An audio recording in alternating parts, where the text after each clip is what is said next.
My name is Nick Brand. I'm the Director of Corporate Programs at the Chicago Council on Global Affairs, and thank you all for joining us this evening. I'd like to take this opportunity to welcome George Friedman to the Chicago Council. I believe it's his first time here, so thank you so much for being with us. No place is really Pacific for very long. I mean, neither the United States, we have constant wars, okay? Europe will, I suspect, not return to the 31 years, but it will return to humanity. They will have their wars, they will have their peace, they will live their lives. It will not be 100 million dead, but the idea of the European exceptionalism, I think, is the one suffering the first death. There will be conflict. There was conflict in Yugoslavia, and there's certainly conflict now in Ukraine. As to the relationship to the United States, we no longer have a relationship with Europe.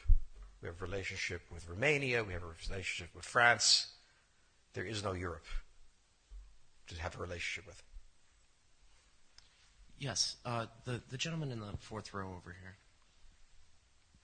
Excuse me. By the way, I'm a subscriber. Is Islamic extremism really the major threat to the United States, and will it die on its own, or will it keep growing? It is a problem to the United States. It is not an existential threat. It has to be dealt with, but it has to be dealt with proportionately. We have other foreign policy interests. So, the primordial interest of the United States, over which for a century we have fought wars, the First, Second Cold War, has been the relationship between Germany and Russia, because united they are the only force that could threaten us, and to make sure that that doesn't happen. If you're a Ukrainian, is essentially reach out to the only country that will help you, which is the United States. Last week, 10 days ago, General Hodges, Commander U.S. Army Europe, visited Ukraine. He announced that U.S. trainers would now officially be coming, not just unofficially coming. He actually pinned medals on Ukrainian fighters, which by protocol of the military is not the way. Foreigners don't get to pin on, medals. But he did, showing that this was his army. He then left and in the Baltics announced that the United States would be pre-positioning armor, artillery, and other equipment in the Baltics, Poland, Romania, and Bulgaria, which is a very interesting point. So the United States, and now yesterday the United States announced that it would be sending weapons. Tonight, of course, they denied it, but they are. The weapons will go. In all of this, the United States has acted outside the context of NATO. Because NATO has to have a 100% vote. Any one country can veto anything. And the Turks will veto it just for giggles. The point is that the United States is prepared to create a cordon sanitaire around Russia. Russia knows it. Russia believes that the United States intends to break the Russian Federation. I think that, as Peter Lorre put it, we don't want to kill you, we just want to hurt you a little bit. Either way, we are back at the old game. And if you go ask a Pole or a Hungarian or a Romanian, they live in a totally different universe from a German. And they live in a totally different universe from a Spaniard. So there is no commonality in Europe. But if I were a Ukrainian, I would do exactly what they're doing. Try to draw the Americans in. All right, next question, please. The United States has a fundamental interest. It controls all the oceans of the world. No power has ever done that. Because of that, we get to invade people and they don't get to invade us. It's a very nice thing. Maintaining control of the sea and control of space is the foundation of our power.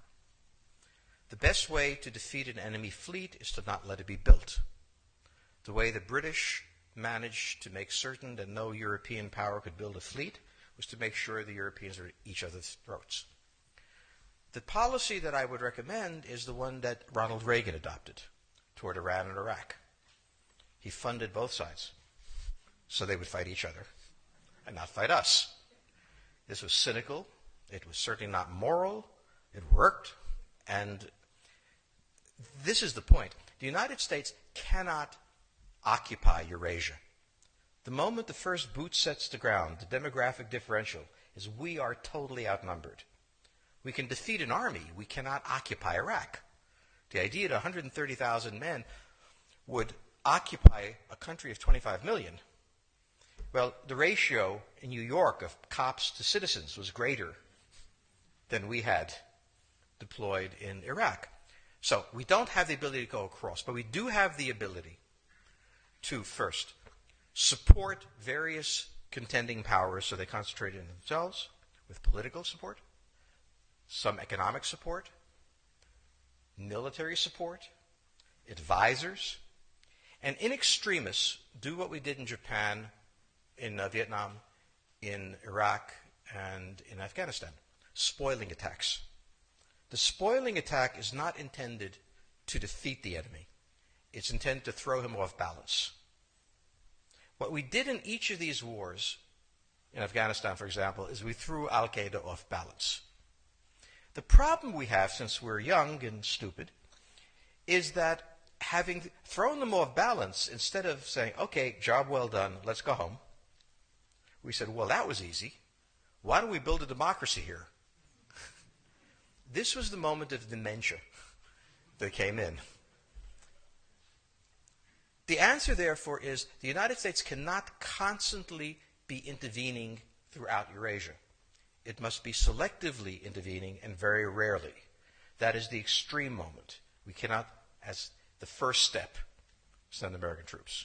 And when we send American troops, we have to clearly understand what the mission is, limit it to that, and not develop all sorts of psychotic fantasies. So hopefully we've learned that this time. It takes a while for kids to learn lessons. But I think you're absolutely right. We cannot, as an empire, do that. Britain didn't occupy India.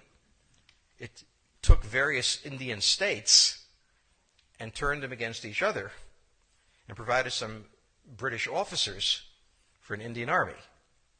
The Romans did not send vast armies out there. It placed kings like, various kings it created under the emperor, and those kings were responsible for maintaining the peace. Pontius Pilate was an example. So empires that are directly governed by the empire, like the Nazi Empire, fail. No one has that much power. You have to have a level of cleverness. However, our problem is not yet that. It is actually admitting that we have an empire. So we haven't even gotten to that point where we don't think we can kind of go home and it'll be over and done.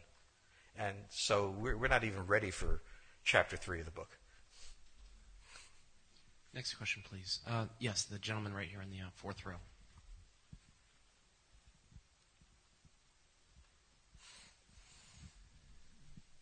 So I infer from your comments that the euro as the currency will not survive. The question on the table for the Russians is, will they retain a buffer zone that's at least neutral? Or will the West penetrate so far into Ukraine that they're 70 miles away from Stalingrad and 300 miles away from Moscow? For Russia, the status of Ukraine is an existential threat. And the Russians cannot let go. For the United States, in the event that Russia holds onto the Ukraine, where will it stop? Therefore, it's not an accident that General Hodges, who's been appointed to be blamed for all of this, is talking about prepositioning troops in Romania, Bulgaria, Poland, and the Baltics. This is the intermarium, from the Black Sea to the Baltic, that Pilsudski dreamt of. This is the solution for the United States.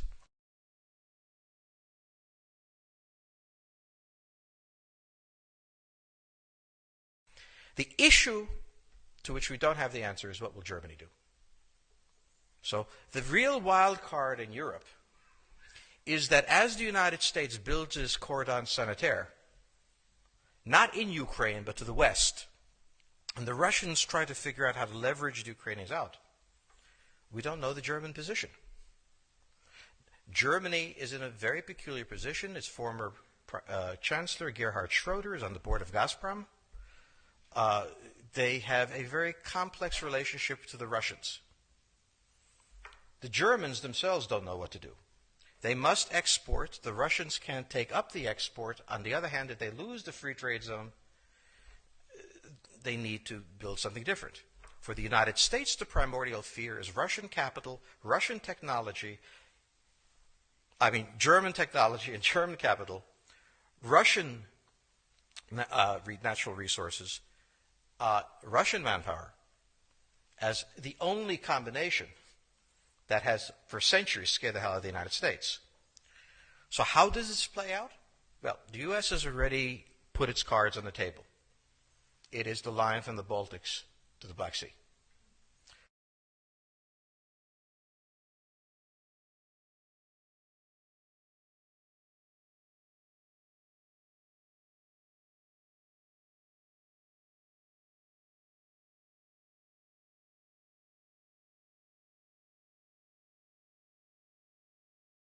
For the Russians, their cards have always been on the table. They must have at least a neutral Ukraine, not a pro-Western Ukraine. Belarus is another question. Now, whoever can tell me what the Germans are going to do is going to tell me about the next 20 years of history. But unfortunately, the Germans haven't made up their mind. And this is the problem of Germany always. Enormously economically powerful, geopolitically very fragile, and never quite knowing how to reconcile the two. Ever since 1871, this has been the German question, the question of Europe. Think about the German question, because now it's coming up again. That's the next question that we have to address. And we don't know how to address it. We don't know what they're going to do. And unfortunately, that's all we have time for this evening.